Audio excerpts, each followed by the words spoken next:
என்ன கவனிங்க, சொல்றாரு ஏசு சொல்றாரு இப்படி அந்த மார்த்தால வந்து நிக்கிறா, உயிரோடு இருந்து என்னை நம்புறவன் என்னன்னைக்கும் உயிரோடு இருப்பான்றார், சாவே மாட்டான்றார், சாவே மாட்டான்றார். இப்படி இப்படி நின்று சொல்லும் போது என்ன ஃபீல் கொடுக்குது உங்களுக்கு? உயிரோடு இருந்து என்னை நீ நம்புனீன்னா சாவே மாட்டப்பா அப்படின்றாரு. இத உடனே சொல்றாரு, இதை விசுவாசிக்கிறியா?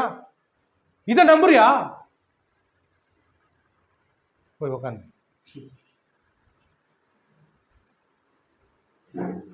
இதை நம்புறியான்னு கேட்கிறாரு. உடனே கேட்கிறாரு. ஏன் அதை கேட்கணும்? இதை நம்புறியா? உயிரோட இருந்து என்னை விசுவாசிக்கிற நீ என்னன்னைக்கும் உயிரோட இருப்பேன், இதை நம்புறியா? சாவே மாட்டேன், உயிரோட இருப்பேன், நம்புறியா? அப்ப நான் ஏன் ஏசு சொன்னதை சொல்லக்கூடாது? இது என்ன கதையாகுத? இப்ப ஏன் தெரியுமா கோவம் வருது நிறைய பேருக்கு? இதை நம்புறதுக்கு ஏன் தெரியுமா முடியல? ஏன்னா ஒய்ஃப் நானும் பேசினுக்கும் போது யாருன்னா பார்த்தா தான் நம்புவாங்க. இது வரைக்கும் யாருன்னா உயிரோட இருந்துக்கிறாங்களா? ரொம்ப நாள் வயசா இருந்து எல்லாமையா இருந்து இருக்கிறாங்களா? யாருன்னா உதாரணம் வேணும். அப்படி இருந்தா தான் இந்த ஜனங்க, கிறிஸ்தவ ஜனங்க நம்பும். அப்படி இல்லைன்னா உன்னை எப்படி நம்பும்? நான் சொல்றேன் ஆண்டவர்கிட்ட, நான் எனக்கு இங்கே ஒரு மருவு இருக்குது, கையில் ஒரு மருவு இருக்குது, கொஞ்சம் கழுத்துலலாம் சின்ன சின்னதாக ஒரு மாதிரி சின்னதாக இருக்கும், மருவு மாதிரியே தெரியாது, அது இருக்குது. இங்கே ஒரு அடிப்பட்ட தழும்பு இருக்குது, கொஞ்சம் ஆப்ரேஷன் பண்ணேன். இங்கே வந்து கொஞ்சம் செஸ்ட்டில் வந்து கொஞ்சம் கறி ஏற்றுட்டானுங்க உறிஞ்சி, செஸ்ட்டில் கொஞ்சம் கறி ஏற்றுட்டாங்க, கட்டினால உறிஞ்சி ஏற்றுட்டாங்க. நான் ஒய்ஃப்கிட்ட சொல்கிறேன்,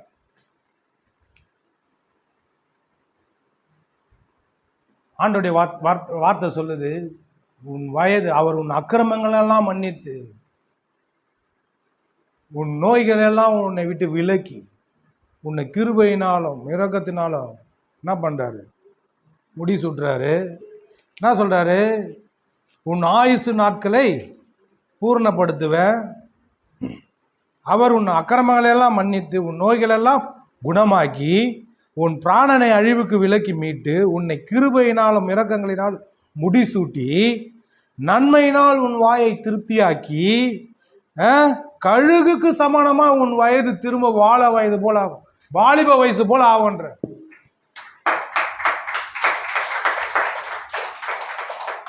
அதான் கொஞ்சம் கொஞ்சமா கை தட்டின்னு முன்னாடி வரீங்க. சூப்பர், நல்லது. கவனிங்க என்ன சொல்றாரு? கழுகுக்கு சமானமா உன் வயது திரும்ப வாழ வயது போலாம், வாலிப வயசு போலாம். அப்போ நான் வந்து ஒரு 25 வயசில் நான் எப்படி இருந்தேனோ அதுதான் வாலிப வயசு. 25 வயசு நறுக்குன்னு இருக்கும். நான் சொல்கிறேன் ஒய்ஃபுக்கிட்ட, இந்த தழும்பு மறையும், இந்த மருவு மறையும், இந்த ஆப்ரேஷன் பண்ணது அந்த சதையெல்லாம் எத்தானுங்களா அது மறுபடியும் வரும். இப்போ நான் கண்ணாடி போட்டுனுக்கிறேன், இந்த கண்ணாடி போடாமல் ஒரு நாள் வரும், நான் கண்ணாடி போடாமல் இருப்பேன். இந்த ஆப்ரேஷன் பண்ண தழும்பு மறையும், வாலிப வயசு போல் எனக்கு மறுபடியும் வரும். இதை பேசுறதுக்கு ஒரு விசுவாசம் தேவை, தில்லு தேவை. இப்போ நான் பேசும்போது என்ன யோசிக்கிறேன், எப்பா நான் உன் ஃபியூனரல் சர்வீஸனுக்கு வரேன்னா, உன் அடக்காரன் நான் வரேன்னா, இல்லை நீ சொல்லக்கூடாது நான் ஏன் அடக்காராதன், நான் அப்படி சொல்லவே மாட்டேன். ஏன்னா நான் அடக்க ஆராதனை பண்ணுறதே கிடையாது, பண்ண போகிறதும் கிடையாது. ஏன்னா இந்த ஒரு வசனம் போதும் நான் ஆண்டவரை நம்புறதுக்கு. அவர் சொன்னார்ல, இதை விசுவாசிக்கிறியா, இதை விசுவாசிக்கிறியா, இதை விசுவாசிக்கிறியான்னார்ல, அப்போ நான் ஆண்டவரே நான் விசுவாசிக்கிறேன், நான் முன்னாடி வரேன். அப்போ ஒரு கூட்ட ஜனம் போயிடும். நான் ஃபேஸ்புக்கு தான் எனக்கு பக்கத்தோன, என்ன பக்கத்தோன, நான் ஒரு 100 வயசுல இளமையா இருப்பேங்க. அப்போ நான் சொல்லுவேன், எப்பா நான் 1982 பிறந்தேன், 11/1/82 பிறந்தேன்னுவேன். நான் 82 ப்ரோ கிண்டல் பண்ணாதீங்க ப்ரோ அப்படின்னு ஒருத்தன் வந்து. அப்போ நான் எதை அட்டாச்சி வச்சுன்னு இருப்பேன், என் யூடியூப்பும் என் ஃபேஸ்புக்கும் தான். என் பிள்ளைங்க அவங்க விசுவாசத்தா வருவாங்க, என் மனைவி அவங்க விசுவாசத்தா என் கூட இருப்பாங்க. அப்போ எது எனக்கு சாட்சி? யூடியூப் தான். இப்போ நான் பேசுறது கூட அந்த நாளில் காட்டுவேனான்னு தெரில. பிரதர் இதெல்லாம் நடக்குமா ப்ரோ? இந்த மாதிரிலாம் பேசுகிறீங்க, உண்மையிலேயே நடந்துருமா? ஆண்டவரே அம்மல கிருபையா இருக்கிறார். கிருபையா இருங்க ஆண்டவரை, நான் உமக்கு சாட்சியா இருக்கும்படி என்ன இந்த மாதிரி ஒரு சாட்சியா வைங்க ஆண்டவரை. நான் கேட்கறது அதுதான். நித்திய ஜீவனை கொடுத்துருக்கிறாரு. அந்த நித்திய ஜீவன் ஆவில இப்ப மேட்ருக்கு வரேன். இப்ப ஏன் இவ்வளவு போல்டா பேசுறேன் பாருங்க. நீதிமொழிகள்ல போட்டிருக்கு, அவன் வலது கையில் தீர்க்காயுசும் அவன் இடது கையில் செல்வமும் கனமும் இருக்குன்னு. ஆண்டவர் இது ரெண்டுத்தையும் விரும்புறாரு. தீர்க்காயுசையும் விரும்புறாரு, செல்வமும். செல்வம்னா எந்த செல்வம்? நீங்க பேர் சொல்லி அழைத்த அந்த செல்வம் கிடையாது. ஏக்கா நீங்க எங்கேயாவது போயிட போறீங்க. தீர்க்காயுசம் பணம், சொத்து, அப்படி சொன்னாதான். அந்தஸ்து, வேற எதனா பேர் இருக்குதா? பணம், சொத்து, அது ஆனருக்கு அது வருது. கௌரவம் நல்லா இருக்குது. நம்ம அதை அது இதெல்லாம் இந்த பணம் வந்தாலே மரியாதை தானா வரும். நம்ம அப்படின்னு வந்துடும். அது வேற, அது தன்னால வந்துடும். அது அட்டாச்சு. இப்போ பணம் மட்டுமே இருந்து தீர்க்காயுசு இல்லைன்னா, இப்போ நிறைய பேர் செழிப்பை பிரசங்கம் பண்றாங்க. ஒருத்தர் செழிப்பை பிரசங்கம் பண்ணிட்டு செத்தாருன்னா, எதுக்கு நீ செழிப்பை பிரசங்கம் பண்ண? நல்லா இருக்கிறதுக்கு தானே. நான் உங்களுக்கு ஒரு உதாரணம் கொடுக்குறேங்க. இப்போ ஒரு ஃபோன், இந்த ஃபோன் இருக்குது, இல்லை நீங்கள் வச்சுருக்கிற ஃபோனு ரிப்பேர் ஆகாமல் இருக்கணும்னு விரும்புவீங்களா, இல்லை புது ஃபோன் வாங்கணும்னு விரும்புவீங்களா? ரிப்பேர் ஆகாமல் இருக்கணும்.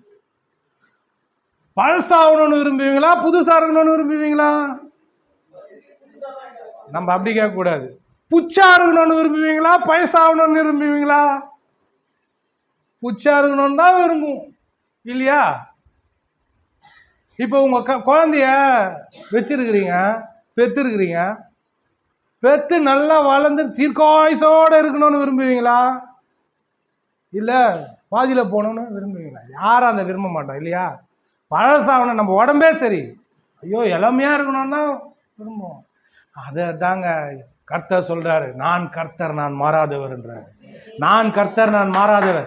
நான் ஆதாமை எப்படி சிருஷ்டித்தேனோ, நான் ஆதாமை எப்படி சிருஷ்டித்தேனோ, நான் ஆதாமை எப்படி சிருஷ்டித்தேனோ, நான் ஆதாமை எப்படி சிருஷ்டித்தேனோ அப்படியே தான் நீ இருக்கணும்னு விரும்புறாரு கர்த்தர்.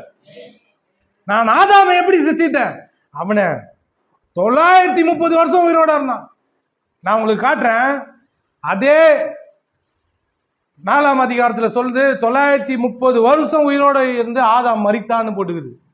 அதே திருப்பி பார்த்தா அடுத்த அதிகாரம் 5ஆம் அதிகாரத்தில் ஆண்டவர் என்ன பண்ணாரு? மனுஷனுடைய அக்கிரமம் மிகுதியா இருந்ததுனால என்ன பண்ணாரு? அவன் ஆயுசு நாட்களை குறுக பண்ணினாருன்னு இருக்குது. 120 வருஷம் அப்படின்னாரு. அதே சங்கீதத்தில் வந்தா, சங்கீதத்தில் சொல்றான் 120 வருஷம் வாழ்ந்துவேன். மோசே சொல்றான் 90வது சங்கீதத்தில் என்ன சொல்றான்னா, எங்கள் ஆயுசு நாட்கள் 70 வருஷம், பலத்தின் மிகுதியால் 80 வருஷம். ஐயோ அம்மா அப்பா அப்படின்ற மாதிரி இது. என்னது? எங்கள் ஆயுசு நாட்கள் 70 வருஷம், பலத்தின் மிகுதியால் 80 வருஷம். ஆதாம மிச்சம் 1000 வருஷத்துல 70 வருஷத்தை விட்டு போனானே, மிச்சம் போட்டு போனானே, அந்த வருஷத்தை நம்ம வாழ்ந்துருக்கிறோம் சொல்றான் மோசே. 1000 வருஷத்துக்கு 930 வருஷம் உயிரோட இருந்தான். ஆண்டவர் உண்டாக்குன மனுஷன் 930 வருஷம் உயிரோட இருந்து 70 வருஷம் 1000க்கு 70 வருஷத்துக்கு மிச்சம் விட்டு போனான். அந்த மிச்சம் விட்டு போனவன் தான் இதை நம்ம வாழ்ந்துனுங்க. ஐயோ ஐயோ குடும்ப சாமி இது. ப்ரோ நான் நிறைய நீட்ல இருக்கிறேன் ப்ரோ, பணத்தேவெல்லாம் அதிகமா இருக்குது.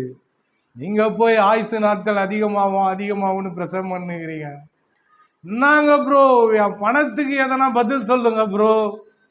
ஹலோ, எதுங்க அதிகமா நீங்க யூஸ் பண்றது?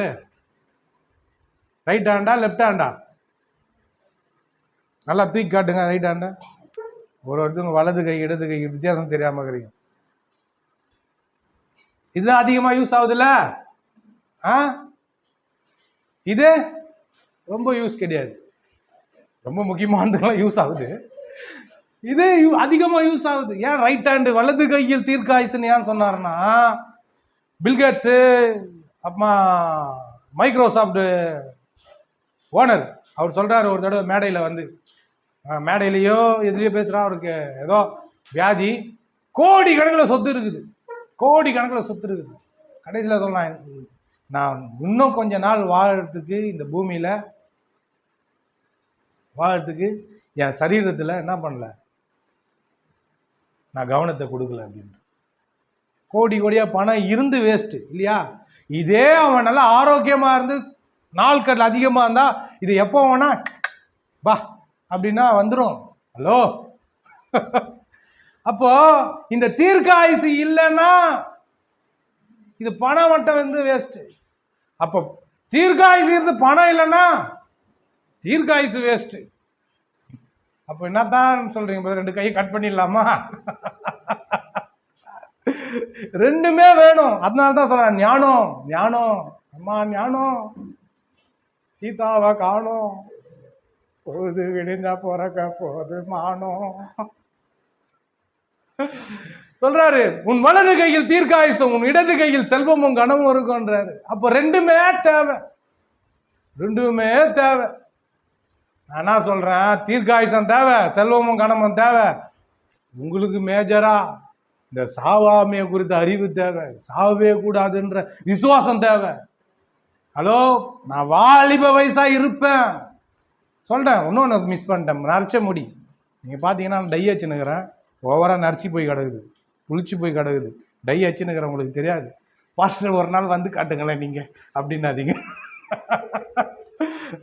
இங்கே லைட்டாக தாடியெல்லாம் நனைஞ்சிருக்குது. நான் சொல்கிறேங்க, வீடியோ இருக்குது, இதெல்லாம் கருப்பாக்கி காட்டுறேன் இயேசுவி நாமத்தினால. முடியுமா? விசுவாசிக்கிறவங்க எல்லாம் கூடும். நான் ஒரு மீட்டிங் ஒன்று போயிருந்தேன், நார்த்தில் எங்கேயோ, குஜராத்லேயோ எங்கேயோ. ஒரு ஆள் ஜபம் பண்ணியே நச்ச முடிய வெள்ளையாக்கியிருக்கிறார், கருப்பாக்கியிருக்கிறார், வெள்ள முடிய கருப்பாக்கியிருக்கிறார். உசுரே நீதானே நீதானே நானும் கூட நானே, எதுவும் வேணாம் எங்களை விட்டா போதுமே. இன்னொரு சப்ஜெக்டுக்குள்ளேயே போலியே, விசுவாசத்தை பத்தி பேசணும் இல்லையா?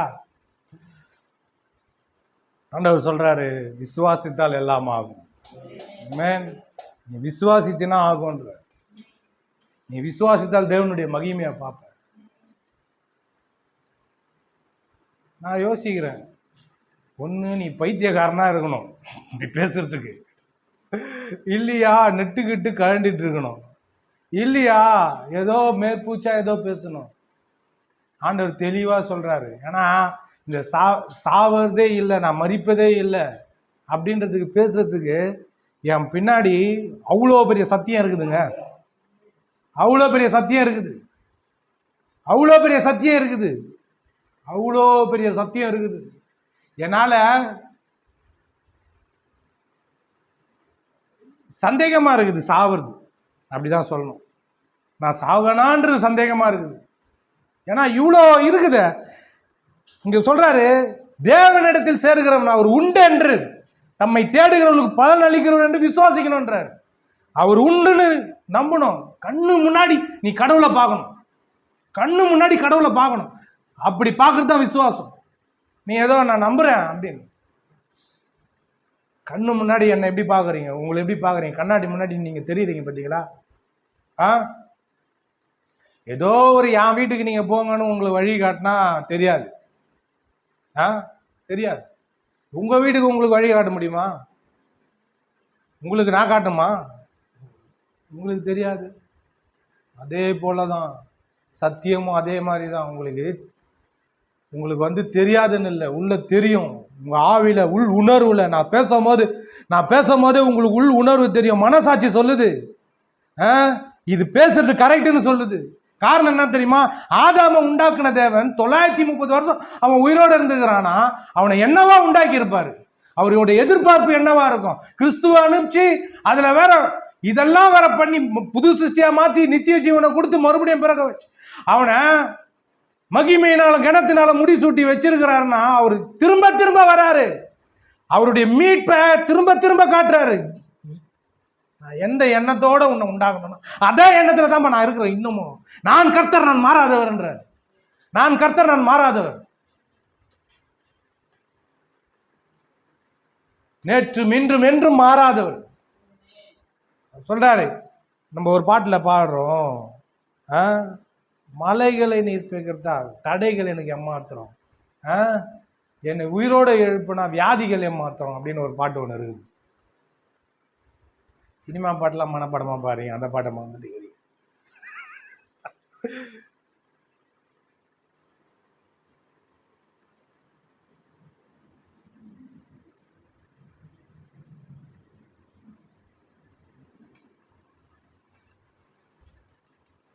கிரகிக்க முடியா காரியம் செய்தி சர்வஞானியே உமையாராதிப்பேன்.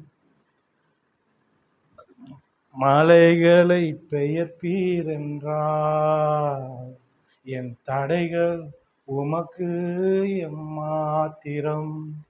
மரித்தோரை உயிர்த்தெழு செய்தீர் என்றார், வியாதிகள் உமக்கு எம்மாத்திரம். கிரகிக்க முடியா காரியம் செய்தி சர்வஞானியே உமையாராதிப்பேன். அப்போ மலைகளை பெயர்த்தார்னா தடைகள்லாம் கல் முன்னாடி இருக்கிற கல்லுகள்லாம் ஒண்ணுமே கிடையாது. அதே போலதான் நான் சொல்றேன், நீங்க சாவே இல்லை சாவே மாட்டேன்னு விசுவாசித்தீங்கன்னா நோயெல்லாம் ஜுஜுபி, ஹலோ, தலைவலி ஜுஜுபி, வயிற்று வலி ஜுஜுபி, முட்டி வலி ஜுஜுபி. பிரதர் கால் கையெல்லாம் ஒரே வலி பிரதர், ஜபம் பண்ணுங்க பிரதர். மரித்தோரை உயிர்த்தெழ செய்வீர் என்றார். நல்லா இருக்கும் அந்த ராகம். மரித்தோரை எழச் செய்தீர் என்றார், நோய்கள் உமக்கு எம்மாத்திரம். மலைகளை பெயர்ப்பேன் என்றால், என் தடைகள் உமக்கு எம்மாத்திரம். ஆண்டவர் கிரகிக்க முடியாத காரியங்களை செய்யணும்னு விரும்புகிறார்.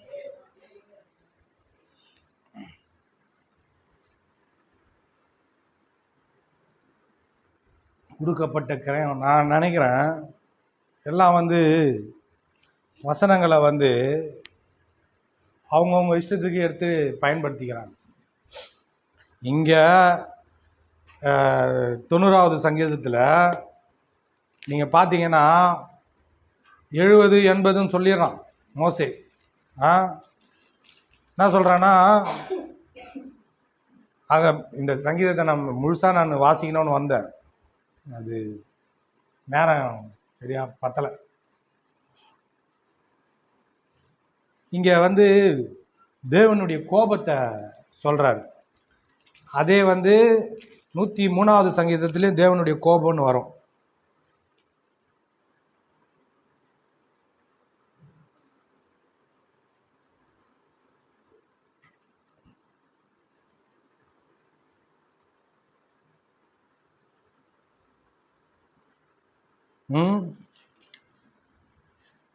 ஆண்டவர் ஏன் ஆயுசு நாட்களை கம்மி பண்ணாருன்னா, மனுஷனுடைய அக்கிரமம் மிகுதியாக இருந்தது. அந்த காலத்தில் 500 600 300 இந்த மாதிரி வாழ்ந்துன்னு.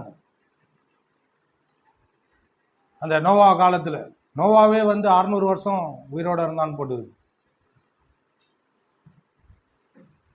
கொஞ்சம் யோசனை பண்ணி பாருங்க, அக்கிரமம் அநியாயம் செய்கிறவன் ரொம்ப நாள் இருந்தான்னா எப்படி இருக்கும்? நீங்களே என்ன சொல்லுவீங்க? அக்கிரம அநியாயம் செய்ய எப்போ போவான்னு எப்போ சாவான்னு இருக்குது. செத்தா நல்லா இருக்கும். இது உங்க கோபம் கிடையாது, இது தேவனுடைய சுபாவத்திலேருந்து வர கோபம். அங்கே பார்க்குறோம், சொல்கிறாரு மனுஷனை தேவனுடைய சாயல தேவனுடைய ரூபத்திலே உண்டாக்குற மனுஷன் தேவர்களா இருக்கிறீர்கள் அப்படின்னு சொல்லிட்டு அறிவில்லாமலும் உணர்வு இல்லாமலும் ஆக்கிரமம் செய்கிறான் அப்படின்றாரு. நீ தேவன் பா, நீ தேவன் நீதியாக தான் நடக்கணும். இந்த இடத்துல நம்ம பார்க்குறோம் 90வது சங்கீதத்தில் சொல்கிறாரு 7வது வசனம் 90வது சங்கீதம் 7வது வசனத்தில், நாங்கள் உமது கோபத்தினால் அழிந்து உமது உக்கிரத்தினால் கலங்கி போகிறோம். எங்கள் அக்கிரமங்களை உமக்கு முன்பாகவும் எங்கள் அந்தரங்க பாவங்களை உமது முகத்தின் வெளிச்சத்திலும் நிறுத்தினீர். எங்கள் நாட்கள் உமது கோபத்தினால் போய்விட்டது. ஒரு கதையைப் போல் எங்கள் வருஷங்களை கழித்து போட்டோம். எங்கள் ஆயுசு நாட்கள் 70 வருஷம், பலத்தின் மிகுதியால் 80 வருஷமாயிருந்தாலும் அதன் மேன்மையானது வருத்தமும் சஞ்சலமுமே. அது சீக்கிரமாய் கடந்து போகிறது, நாங்களும் பறந்து போகிறோம். உமது கோபத்தின் வல்லமையையும் உமது பயப்படத்தக்க விதமாய் உமது உக்கிரத்தையும் அறிந்து கொள்ளுகிறவன் யார்? நாங்கள் பாருங்க 70 80 சொல்லிட்டாரு இல்லையா? ஆனால் அவரே சொல்றாரு, அதுக்கப்புறம் சொல்றாரு பாருங்க, வாபஸ் வாங்குறாரு. நாங்கள் ஞான இருதயம் உள்ளவர்களாகும்படி எங்கள் நாட்களை என்னும் அறிவை எங்களுக்கு போதித்தரலும். கர்த்தாவே திரும்பி வாரும். சூப்பரா சொல்றாரு பாருங்க, கர்த்தாவே திரும்பி வாரும். என்னத்துக்கு? எது வரைக்கும் கோபமா இருப்பேன், உமது அடியாருக்கு பரிதபியும் சொல்றான். நாங்கள் எங்கள் வாழ்நாள் எல்லாம் களி கூறும் மகிழ்மடி செய்யும். காலையிலே எங்களை உமது கிருபையால் திருப்தியாக்கும். தேவரீர் எங்களை சிரமப்படுத்தின நாட்களுக்கும் நாங்கள் துன்பத்தை கண்ட வருஷங்களுக்கும் சரியா எங்களை மகிழ்ச்சியாக்கும்.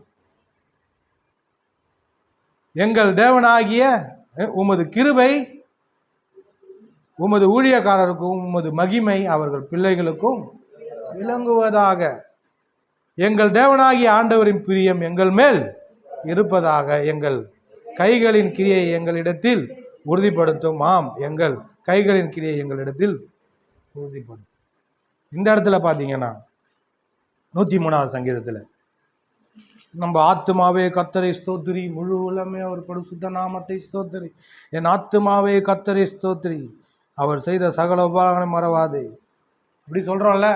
அதுக்கப்புறம் வருது, ஏன் ஆத்துமாவே கர்த்தரை ஸ்தோத்திரினா, இந்த ஆத்துமாவுக்கு பாவத்தை செஞ்சால், பாவம் செய்கிற ஆத்துமா சாகன்னு இருக்குதுல்ல, பாவத்தை செஞ்சால் அந்த குற்ற உணர்வே மனுஷன் என்ன பண்ணோன்னா அவன் வாழ் நாட்களை குறுக பண்ணும், வியாதிகளை கொண்டு வரும். ஏன் ஒரு ஸ்திரீ வரா, ஒரு ஸ்திரீ வந்து ஆண்டவர்கிட்ட கேட்குறா, ஆண்டவரே எனக்கு சுகப்படுத்தணும் சொல்கிறாரு. விபச்சாரத்தில் இருந்த ஸ்திரீயும் சரி, இன்னொரு ஸ்திரீயும் சரி, உன் விசுவாசம் உன்னை ரட்சித்தது, நீ சுகமாறுன்றாரு. இன்னொரு இடத்துல நீ பாவம் செய்யாத அப்படின்றார். ஏன் சொல்கிறாருன்னா, பாவம் வந்து ஆத்துமாவை பாதிக்கும். ஃபஸ்ட்டு ஆத்துமாவை பாதித்து சரீரத்தில் வெளியே வரும், வெளியே பாதிப்பை கொண்டு வரும். ஒருத்தவங்க சரீரத்தில் வியாதியாக இருக்கிறாங்கன்னா, நல்லா கேட்டுக்குங்க, வியாதியாக இருக்கிறாங்கன்னா காரணம் என்னன்னா, மன்னிக்க முடியாத ஒரு குணம் அவங்களுக்குள்ளே இருக்கும். மற்றவங்கள மன்னிக்க மாட்டாங்க, அவங்களே மன்னிக்க மாட்டாங்க. ஏன் கடவுள்கிட்டயே மன்னிப்புக்கு வர மாட்டாங்க. அதனால் வியாதி போகாது, ஜபம் பண்ணியும் பிரயோஜனம் கிடையாது. ஹலோ பிரதர், என்ன பிரதர் இப்படிலாம் பேசுகிறீங்க? ஆமாம், சத்தியத்தை சத்தியமாக தான் பேசணும். அங்கங்கே கொடையுது, குச்சியில் கொடைமாக்குதுன்னா மன்னி, தாராளமாக மன்னி, ஏராளமாக மன்னி. உன் சரீரத்தில் வியாதியே இருக்காது. ஆமென், வியாதியே இருக்காது. அவங்க அப்படி சொல்லிட்டாங்க, அவங்க இப்படி பண்ணிட்டாங்க, நாளாக மன்னிக்க மாட்டேன் அப்படின்னா, அப்படி ஸ்டிப்பாக இருந்தால் வியாதியும் ஸ்டிப்பாக இருக்கும். அப்படியே குச்சிங்க ஒன்றுமே பண்ண முடியாது.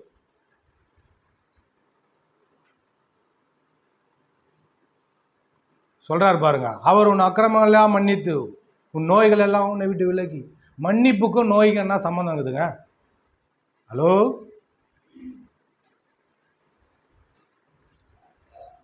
அப்புறம் அக்கிரமங்கள்லாம் மன்னிக்கிறாருன்னா நோய்களை உன்னை விட்டு விலக்குறாரு. 2வது வருது, அப்போ ஆரோக்கியமாக இருக்கணும், நெடிய ஆயுளாக இருக்கணும். பிரதர், நிறைய காரியங்கள் உள்ளே இருக்குங்கோ.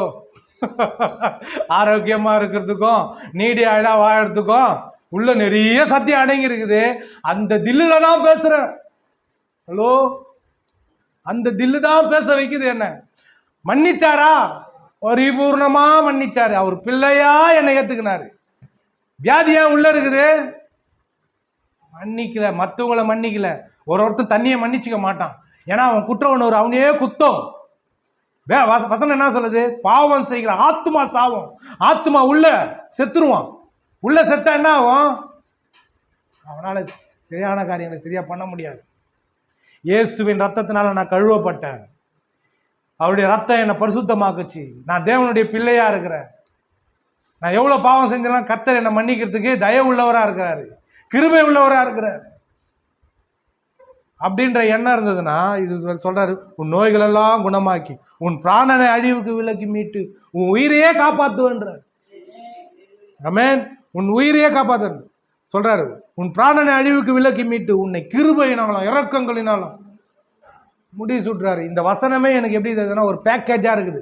இதை பாருங்க, இது சொல்லும் போது சொல்றாரு, உன் அக்கிரமெல்லாம் மன்னிக்கிறாரு. கடைசியில் பார்த்தீங்கன்னா கிருபையில் வந்து 2 கையை போட்டு உள்ள மூடுது பாருங்க.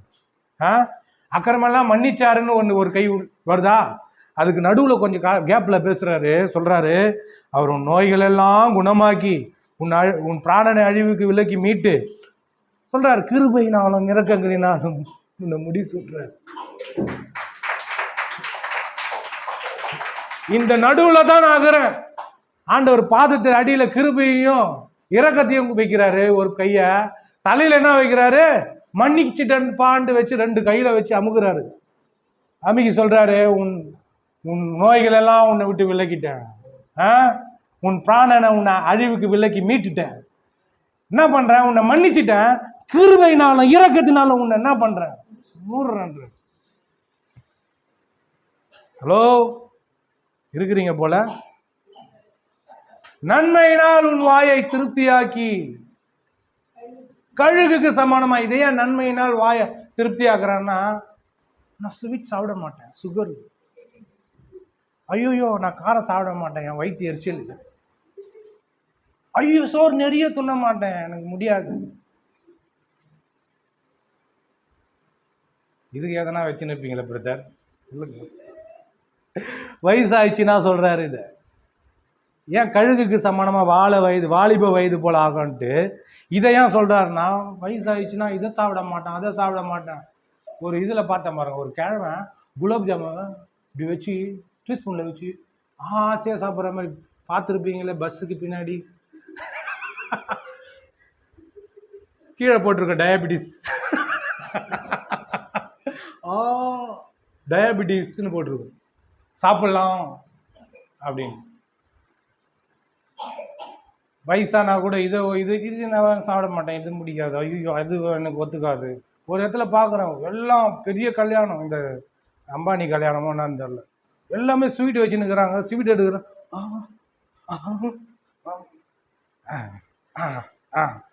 ஆண்டு போகிறாங்க. என்னடாண்ணா எல்லாம் கோடீஸ்வரனுங்க, உள்ள சுகருமா சுகரு, ஆகப்பட்ட சுகரு,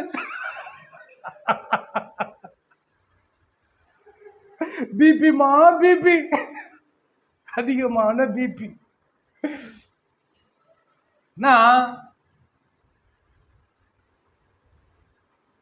உன் வாயை நன்மையினால், சாப்பாட்டினால மாத்திரல்ல, எல்லா நல்ல காரியங்களும் நீ சொல்லும் போதே சொல்லலாம். வாயை திறந்து சொல்லும் போதே, கர்த்தர் என்னை சுகமா வச்சிருக்கிறார், ஆரோக்கியமா வச்சிருக்கிறார், என்னை பலத்தோட வச்சிருக்கிறாரு. சொல்லலாம் வாயை திறந்து.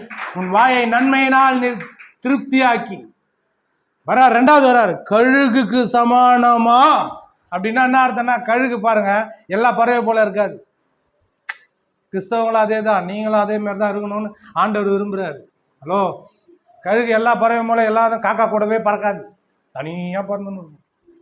நானும் இப்படி என்னை துண்டியாக விட்டானுங்க எல்லாருமே. யாருன்னா ஒருத்தர் கை தட்டி போடுறாரு, ஒருத்தர் மெசேஜ் நான் சொல்லக்கூடாது, ஒருத்தர் கை தட்டுறாரு, நான் சாவாமை பற்றி பேசுறதுக்கு கை தட்டுறாரு. அவர் ஏன் கை தட்டினாரு எனக்கு தெரியும். ஏன்னா மனுஷன் எப்போ பாவம் செஞ்சானோ இந்த இந்த இந்த நாள் வரைக்கும், நான் சொல்கிறேங்க, நான் பேசுகிற இந்த சந்ததியான இந்த நாள் வரைக்கும் மரணத்தை பார்த்து பார்த்து பார்த்து பார்த்து பார்த்து பார்த்து பார்த்து பார்த்து பார்த்து பார்த்து பார்த்து பார்த்து பார்த்து பார்த்து பார்த்து மனசுல ஆழமா பதிஞ்சிச்சு, ஆழமா பதிஞ்சிச்சு. இப்போ போய் ஒருத்தன் சாவ மாட்டானா? உனக்கு வராத வராத வராத. எனக்கு தெரியுத உனக்கு ஏன் வரலன்னு, எனக்கு தெரியுத.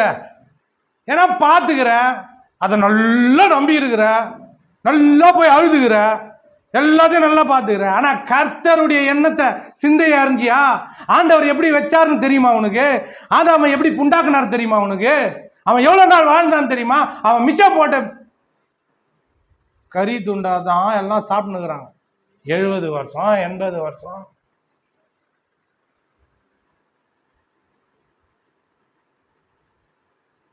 ப்ரோ என்னாச்சு ப்ரோ உங்களுக்கு? பயங்கரமா பேசுறீங்க. ஆவியானவருடைய கரம் மேல இருக்குது. ஆமென். புரியுதுங்களா என்ன சொல்றேன்னு? சொல்றாரு, வாயை நன்மையினால் திருப்தி ஆக்குவேன்னா என்ன அர்த்தம்? வயசாகி கூட இதை வேணாம் அதை வேணாம் நான் சொல்ல மாட்டேன். நல்லா திருப்தி ஆகிடு. கழுகு பாருங்க, கழுகு வயசாயிடுச்சுன்னா அதனுடைய இறகெல்லாம் உதிரமா, இறகெல்லாம் உதிரமா. அது என்ன பண்ணோன்னா மலை உச்சியை போயிட்டு தனியாக பாதுகாப்பான இடத்துல போயிட்டு தான் இறகை அதுவே என்ன பண்ணோன்னா மலையில் போய் உடைச்சி அடித்து எல்லாமே உரிச்சக்கோழியுமே ஆயிடும். அது அதோடைய பவர் என்ன தெரியுமா? ரெக்கை, இந்த அழகு, காலில் இருக்கிற நகம். இது இது இது இது இது இது மூணுமே இல்லைன்னா கழுகு அதனுடைய பவர் கிடையாது. போமா போய் மலை உச்சியில் நல்ல சூரிய வெயிலில் போயிட்டு என்ன பண்ணுமா, போய் தன்னுடைய இதெல்லாம் போய் பிச்சு போட்டு ரொம்ப நாள் அங்கேயே இருக்குமாங்க. ரொம்ப நாள் அங்கேயே இருந்து புதுசாக வளரமா பாருங்க. புதுசா சொல்லுங்க, புதுசா புதுசா அப்படி சொன்னால் சொல்ல மாட்டீங்களா? Bucha Bucha வளருமா. எது அழகு? இந்த மூக்கு, காலில் இருக்கிற நகம் புச்சா, ரக்க புச்சா பறக்குமா பாருங்க. அச்சு சும்மா புதுசா வருமா. ஆண்டவர் சொல்றாரு, உன் நாட்களுக்கு தக்கதாக உன் பலன் இருக்கும்னா என்ன அர்த்தம்னா, எந்த அளவுக்கு என் வயசு ஏறினே போதும் என் பலன் இன்க்ரீஸ் ஆகினே இருக்கும். ஐயா 100ஆவதுன்னா பயங்கரமா இருக்கும். இப்போ 70னா கொஞ்சம் மேல, 100னா பயங்கரமா, 120னா பயங்கரமா, 150னா பயங்கரமா. கொஞ்சம் நினைச்சு பாருங்க. சொல்றாரு, காண்டாம இருக்கிறதுக்கு ஒத்த பலன் உனக்கு இருக்குன்றாரு.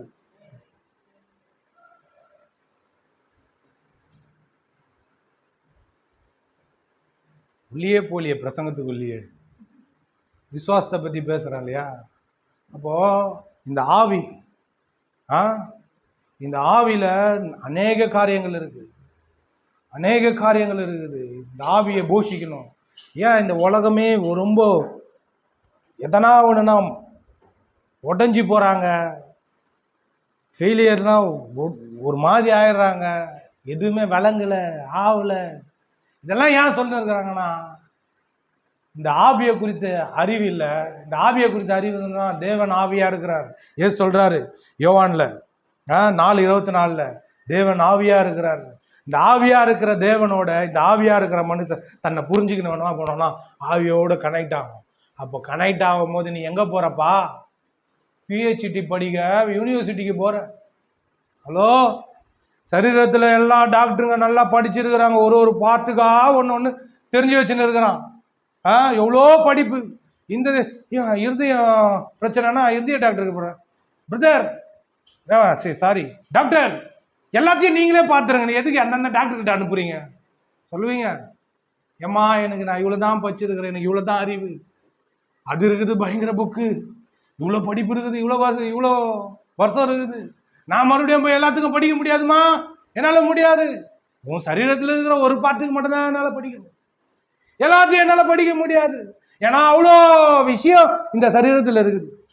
அப்போ ஆவி அடப்போடா பாவி, இதுல என்னடா இருக்குது தெரில. நான் சொல்றேங்க, ஒரு நாள் இல்லை ஒரு நாள் இதை படித்த பிள்ளைங்களும் சரி, இதுக்கு வரக்கூடிய இனிமேல் வரக்கூடிய ஆண்டவருடைய பிள்ளைங்களும் சரி, இந்த வீடியோ நான் கிளிப்பிங்காக போடுவேன். போட்டு இதை பார்த்தாங்கன்னா அப்போ ஆவியில் எவ்வளோ விஷயம் இருக்குது. அப்போ இதுக்கு போய் கண்ணை திறந்து இவ்வளோ வருஷமாக படித்து படித்து படித்து படித்து தெரிஞ்சு எல்லாத்தையும் பண்ணுறிய, இவ்வளோ சோர்ஸ் ஆண்டவர் வச்சிருக்காரு. அப்போ ஆவி ஆத்துமானா அவ்வளோ அல்பமாக போச்சா? அப்போ அவ்வளோ அல்பமாக போச்சுன்னா உன் வாழ்க்கையும் அல்பமாக தான் இருக்கும். போ, ஒன்றுமே பண்ண முடியாது ஆண்டவரால். அதனால தான் சொல்கிறாரு, விசுவாசம் இல்லாமல் தேவனுக்கு பிரியமாக இருப்பது கூடாத காரியம்.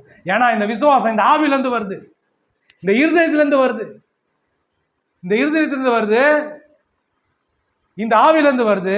அதனால தான் சொல்கிறாரு, ஏனென்றால் தேவனிடத்தில் சேருகிறவன் அவர் உண்டு, அவர் இருக்கிறாரு அப்படின்னு போய் நம்பி அவர்கிட்ட பலன் அடையணும்.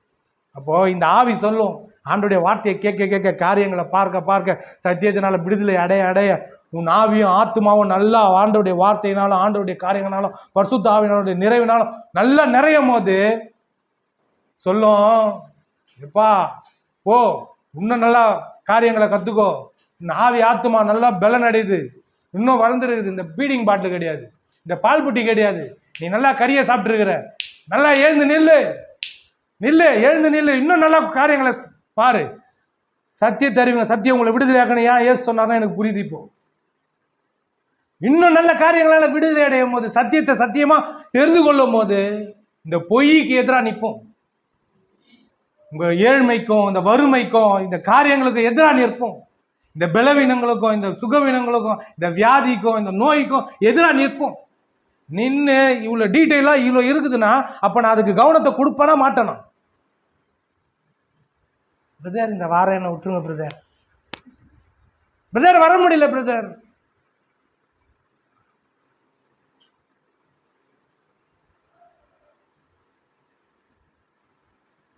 நல்லா ஞாபகம் இருக்கு பாருங்க, பாஸ்டர் ஒரு காட்டு சொன்னது, நானும் ஞாயிற்றுக்கிழமை சர்வீஸ் உங்களை மாதிரிலாம் வராமலாம் இருந்துக்கிறேன், நான் ரொம்ப ஒழுக்கம் கிடையாது. ஒரு சில சமயங்களில் சர்ச்சைக்கே போகாத காலங்கள்லாம் இருக்குது. ஹலோ, சர்ச்சைக்கே போகாத காலங்கள்லாம் இருக்குது. பின்மாற்றன்றீங்களே, அந்த மாதிரி நானும் பேக்கில் போயிட்டு விசுவாசம் இல்லாமல் போய் பின்னாடி நின்றுன்னு இருந்த காலங்கள் இருக்குது. ஒய்ஃப் தான் என்னை தட்டி தூக்கின்னு வந்தாங்க, என் ஒய்ஃப் தான் தட்டி எழுப்பி, வா சர்ச்சைக்கு போனா வா, நீ இட உடம்பா போயின்னுக்கிறவா அப்படின்னு. அது என்னத்தம்மா காட்டுது? ஒரு தடவை ஒருத்தவங்க சொல்லும் போது நான் சொன்னேன், சர்ச்சைக்கு வரல, பொண்ணு வரலன்னா ஆகாரத்தை கொடுக்கல, என்னத்த சாப்பாடை கொடுக்கல. ஒரு வேளை சாப்பாடு கொடுக்காம விட்டுருவீங்களா உங்க குழந்தைங்கள? கொடுக்காம இருப்பீங்க. அதே போல தான் சபைக்கு வந்தால் அந்த ஆகாரம் கிடைக்குது, அந்த ஆகாரம் கிடைக்குது. அப்போ இந்த ஆவியை குறித்த அறிவும், கர்த்தர் உண்டென்றும், கர்த்தர் இருக்கிறாருன்னு, கர்த்தர் இருக்கிறாரு, அவருடைய நேமே அதுதான், முதல் நேமே அதுதான். மோசே கேட்குறான், நான் என்னான்னு போய் உங்கள் நாமத்தை பற்றி சொல்ல அப்படின்னு கேட்கும்போது சொல்கிறாரு, கர்த்தர் சொல்கிறாரு, இருக்கிறவராகவே இருக்கிறேன் என்பவர் உன்னை அனுப்பினார்னு போய் சொல்லுன்றார். நான் இருக்கிறேன், எதுக்கு இருக்கிறேன்? உன் பிரச்சனையை தீர்க்கிறதுக்கு இருக்கிறேன். இஸ்ரவேல் ஜனங்களை பாலும் தேனும் ஓடுகிற நலமும் விசாலமான தேசத்துக்கு கொண்டு போய் சேர்க்க நான் இருக்கிறேன், போய் சொல்லு. இருக்கிறேன். அப்போ அவர் இருக்கிறாருன்னு, அவர் உண்டென்றும், நம்மை தேடுகிறவர்களுக்கு பலன் அளிக்கிறவன்னு விசுவாசிக்கணும். இந்த ஐம்புலன்கள் என்ன பண்ணுதுன்னா பார்க்கறதான் நம்புவேன். உங்களுக்கு நான் ஒன்று சொல்கிறேங்க, ஆண்டவரை பார்க்கணுமா? இந்த வார்த்தையில் பாருங்க, ஏசு சொல்கிறாரு, என் வார்த்தை ஆவியாயும் ஜீவனுமாயும் இருக்குதுன்றாரு. தேவன் என்னவா இருக்கிறாரு? ஆவியா இருக்கிறாரு. அவர் வார்த்தை என்னவா இருக்குது? ஆவியாயும் ஜீவனுமாயும் இருக்குது. அப்போ வார்த்தை என்னது? வார்த்தையிலேருந்து ஆண்டவர் பேசுறாரு. நேரடியாக வந்து ஒன்னத்தையும் கிழிக்க போகிறது கிடையாது ஆண்டவரை பார்த்து. ஹலோ, உன் பிரச்சனை என்ன, அதுக்கு தேவையான சொல்யூஷன் இருக்குது வார்த்தையில். ஆண்டவரை பார்த்த உடனே எல்லாம் போயிடனா போவாத பிரதர், திடீர்னு இன்னுமெல்லாம் சொல்றீங்க. நேரடியாக பார்த்து என்ன ஆகிட போகுது, ஒரு திருப்தி வரும். ஆண்டவரை நான் பார்த்துட்டேன். உன் பிரச்சனை, ஐயோ எல்லாத்தையும் ஒழுங்குங்கரமாக உண்டாக்கிறாருமா. உன் வியாதி போனனா, உன் ஏழ்மை தீர்ணனா, உன் வறுமை தீர்ணனா, அதுக்குன்னு ஒரு முறை இருக்குது. அதுக்கு ஏற்றபடி தான் ஆண்டவர் நடத்துவார். எத்த உடனே எல்லாத்தையும் சரியா பண்ணிட மாட்டார். நிரந்தரமாக இருக்காது அது. ஹலோ, வரக்கூடிய காலங்களில் நிரந்தரத்தை பற்றி பேச போகிறேன். நிரந்தரமானவர், நிரந்தரம், அதை பற்றி பேச போகிறேன். பேசுவேன், ரொம்ப பயங்கரமாக இருக்கும். வெறும் நல்லதை பேசணும்ல, அதே போல் நிரந்தரத்தை பற்றி பேச போகிறேன். ஏன் ஆண்டவர் திடீர் எல்லாத்தையும் கொடுத்தாலும் இயேசுக்கிட்ட எல்லாமே சுகமானாங்க தெரியுங்களா? சகல வியாதியஸ்தரும் சகல நோய்களையும் சுகமாக்குனார்னு நான் நம்புகிறேன். அவங்க மறுபடியும் போய் சிக்காயிருப்பாங்க. ஹலோ ஹலோ, ஏன் பிரதர், என்னங்க பிரதர் நெகட்டிவாக பேசுகிறீங்க?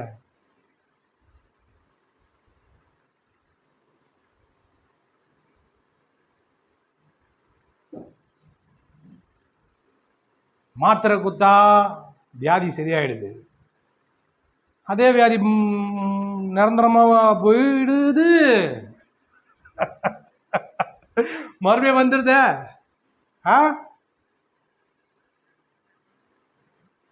அப்போ ஆண்டவர்கிட்ட வந்தவங்க எல்லாம் சுகமானாங்க, மறுபடியும் சுகவீனமாக ஆகிறதுக்கு சான்ஸ் இருக்குதா இல்லையா? என்னங்க ஒரு மாதிரி உட்காந்துக்கிறீங்க? இருக்குதுல்ல. அப்போ நிரந்தரம் ஆண்டவர் விரும்புகிறார். அந்த நிரந்தரத்துக்கு அறிவை பயன்படுத்தணும், தெளிவாகணும், மனதில் பிரகாசம் வரணும். அதனால தான் பவுல் சொல்கிறாரு, உங்கள் மனக்கண்கள் பிரகாசம் அடையணுன்றார். அப்போது உங்கள் மனக்கண்ணு, இந்த ஆவிக்குரிய கண்ணு, இந்த இதில் கவனம், இதெல்லாம் எழுந்து நிற்போம்.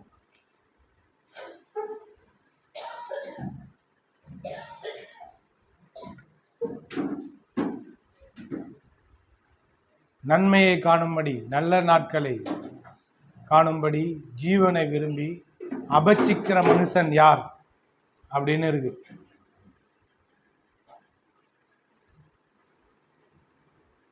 வசனம் இருக்கா?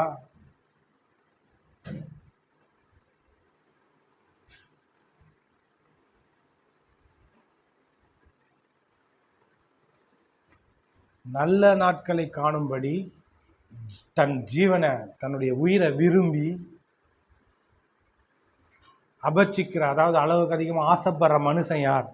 நிறைய பேர் இப்போ செத்தாலே நல்லா இருக்கும் அப்படின்னு ஒருத்தவங்க உக்காந்துக்கிறாங்க தெரியுங்களா? ஏன்னா அவங்களுக்கு ஜீவன் அவங்களுக்கு பிடிக்கல. ஆண்டவர் சொல்றாரு, யாருக்கு ஜீவன் பிடிக்குதோ சபைக்கு வருவாங்க, ஆண்டவர் அதிகமாக நேசிப்பாங்க, தான் சந்ததி நல்லா வாழணும்னு விரும்புவாங்க. விரும்புகிறவங்க சும்மா இருக்க மாட்டாங்க, ஆண்டவரை நோண்டினே இருப்பாங்க. ஆண்டவர் இதை செய்யணும், கண்டிப்பாக எனக்கு இதை செய்யணும், அதை செய்யணும்னு சொல்லி நோண்டுவாங்க. நோண்டி ஆண்டவர்கிட்ட எல்லாத்தையும் பெற்றுக்கொள்வாங்க. சும்மாவே இருக்க விட மாட்டாங்க. தான் சந்ததி நல்லா இருக்கணும், நான் நல்லா இருக்கணும். ஜீவனை விரும்பி அபச்சிக்கிற மனுஷன் யார் அப்படின்னு கேட்டு, அப்படி விரும்புகிற மனுஷன், அப்படி ஆகிற மனுஷன் பொல்லாப்புக்கு தன் நாவையும் கபடத்துக்கு தன் உதடுகளையும் விலக்கி காத்துக்கொள். இதுதான் முடியாத. கடைசியில் இதை போட்டு சொல்றீங்களே.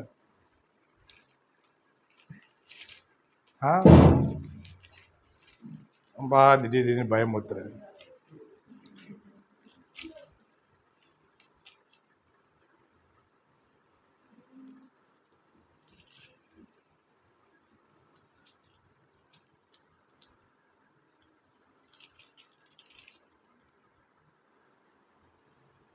இந்த வசனம் யாருக்குன்னா தெரியுமா?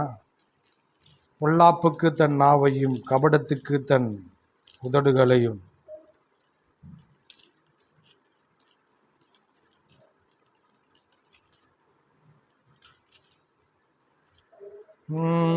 தெரியுங்களா? நானே எடுத்துட்டேன். 1 பேதுரு 3ஆம் அதிகாரம் 10வது வசனம். ஜீவனை விரும்பி நல்ல நாட்களை காண வேண்டும் என்று இருக்கிறவன் பொல்லாப்புக்கு தன் நாவையும் கபடத்துக்கு தன் உதடுகளையும் விலக்கி காத்து அப்படின்னு வருது. இது வந்து சங்கீதத்தில் இருக்கு. என்னம்மா? ஆமாம் ஆமாம், அதைத்தான் இவர் மேற்கோள் காட்டுறாரு. இதை சொல்லிட்டு முடிச்சிடறேன். சங்கீதத்தில்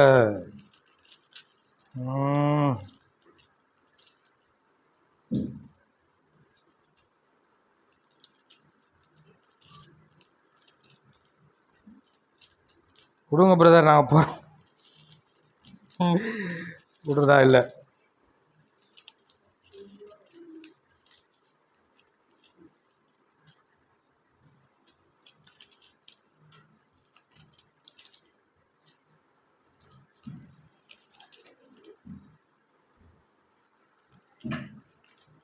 யாருன்னா நல்லா ஷார்ப்பாக இருக்கிறீங்களா? இந்தமாரி அவஸ்தைப்படுறேன்னு கொஞ்சமாவது ஹெல்ப் பண்ணலாமே. ம்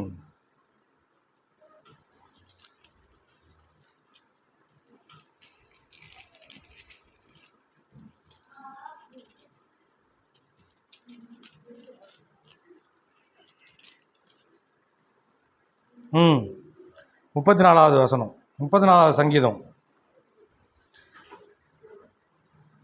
இதை சொல்லி முடிச்சிடலாம். கவனிங்க. பிள்ளைகளே வந்து எனக்கு செவி கொடுங்கள், கர்த்தருக்கு பயப்படுதலை உங்களுக்கு போதிப்பேன், நன்மையை காணும்படி ஜீவனை விரும்பி நீடித்த நாட்களை அபச்சிக்கிற மனுஷன் யார்? யாருன்னு கேட்குறாரு. அந்தமாரி நிறைய பேர் கிடையாது, அதனால கேட்குறாரு.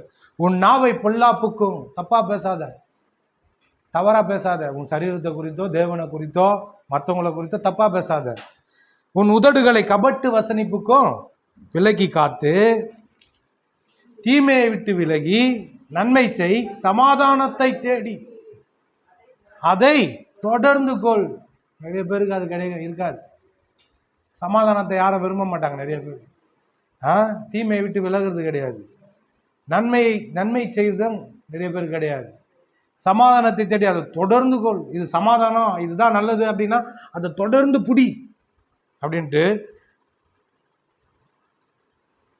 அப்படின்றாரு. கர்த்தருடைய கண்கள் நீதிமான்கள் மேல் நோக்கமா இருக்கு. என்ன சொல்றேன்னு புரியுதுங்களா? இது கம்யூனியன் ரெடி பண்றாங்களா? கம்யூனியன் இல்லையா இன்னைக்கு? ஓகே ஓகே, கவனிங்க. என்ன சொல்கிறேன்னு புரியுதுங்களா? நிறைய பேர் நீங்கள் பக்கத்தில் பார்க்குறது ஒரு காரியத்தை நீங்கள் புரிஞ்சிங்கன்னா, கர்த்தரும் நானும் இப்படி தான் வரும் வாழ்க்கை. கர்த்தரும் நானும் மற்றவங்கக்கிட்டே நான் பார்க்க முடியாது, மற்றவங்கக்கிட்டையும் குறை சொல்ல முடியாது. எதுவுமே சரியில்லை உலகத்தில். அதனால் கர்த்தரும் நானும் அப்படி போகிறது தான் சிறந்தது. இப்போது ஜீவனை குறித்த அறிவு தேவை. இதை விசுவாசிங்க, இதை நம்புங்க. கர்த்தர் கூட இருக்கிறார், கர்த்தர் இருக்கிறார், உண்டென்று நம்புங்க. நம்பினாதான் அதை கண்ணில் பார்க்க முடியல, ஆனால் இருக்கிறார். எங்கே இருக்கிறார்? வார்த்தையில் இருக்கிறார். இப்போ பேசின இந்த பிரசங்கத்தின் மூலியமாக சில வெளிப்பாடுகளை கொடுத்து அதில் இருக்கிறார். அப்போ அதை என்ன பண்ணுங்க? தியானிக்கணும். பிசாசு என்ன பண்ணுவான்னா பேசுனதெல்லாம் மறக்கடிக்கிறதுக்கு வழியே பண்ணுவோம். இன்னொன்று, உட்காந்த இடத்துல இங்கே உட்காந்துப்பாங்க, ஆனால் நம்ப மாட்டாங்க. ஹலோ, அப்படியே பண்ணுவோம். யாருக்கு ரொம்ப பிடிக்குதுன்னா அவங்க அதனுடைய ஆசீர்வாதத்தை அனுபவிப்பாங்க.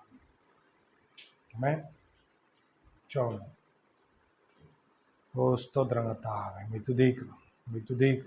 பேசுகிற வார்த்தைகளுக்காக நன்றி ஆண்டு. நன்றி கர்த்தாவே. பிதாவே, இயேசுவின் நாமத்தில் இந்த இடத்துல உங்களுடைய பிரசன்னம் விளங்கினபடி ஆளுமுக்கு ஸ்தோத்திரம். கர்த்தாவே, இவர்கள் எல்லோரையும் நான் ஆசீர்வதிக்கிறேன். பேசின வார்த்தைகளை நீர் ஆசீர்வதி.